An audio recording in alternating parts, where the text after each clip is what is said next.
But first, Paul was talking about Bathurst before. The Queensland Police have a new policy when it comes to their vehicles. And there's the finish line. Power!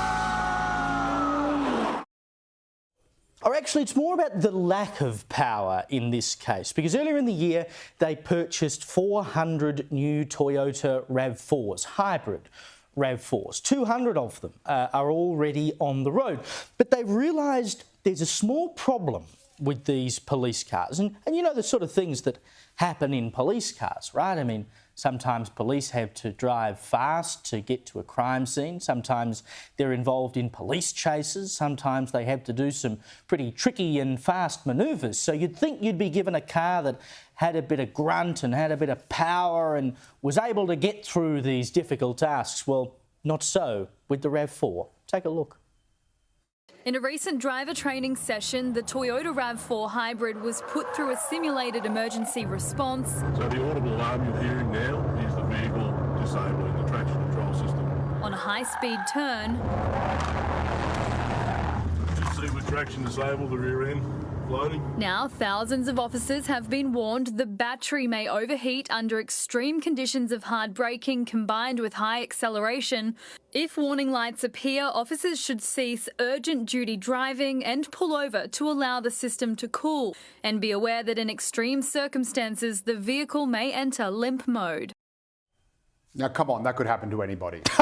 It depends how many glasses of Riesling you've had of a night, Joe. It's very, very common. There's no need for that vehicle to be embarrassed. There's medication you can get that's right. It can for being in limp mode. The RAV4 has probably already got some emails that tell it what Let's hope so. But I mean, for goodness sake, how do you go out and buy 400 police cars that if you're involved in a police chase will mean you have to pull over and let the thing cool down because you're driving too hard? I mean, you would have thought that they would have worked this stuff out before they bought 400 hybrid RAV4s, not after they've bought them and put them through their paces and gone, oh, hang on a minute, I can't do a police chase in this thing. Well, that does seem to be the critical question here. But even if you hadn't gone through all the stringent testing, which I would advise any police departments who are looking to acquire vehicles, do that before you buy them. But even if they hadn't done that, just basic mechanics, these hybrid cars, they have a lot of electrical components which can heat up very quickly under extreme conditions, and police are often involved in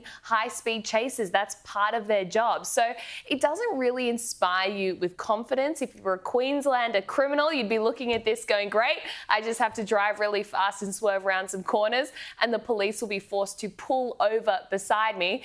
But in Queensland Police's defence, they have been on the road since 2020 and they haven't had any issues thus far. So I don't know, it could all be a bit overblown. I think this is what happens when you call your cops a police service instead of a police force.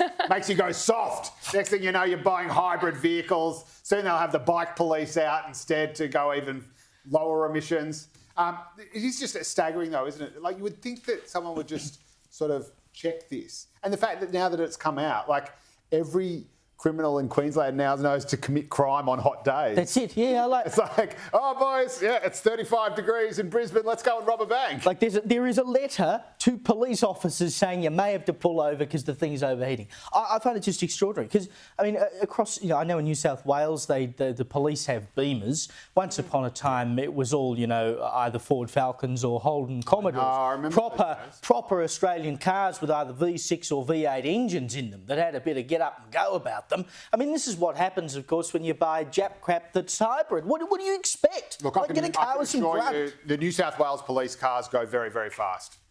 They are more than capable. How would you know that, Joe? I'm just observation. I'm a journalist, Caleb. That's what I do. Very interesting, Joe. Well,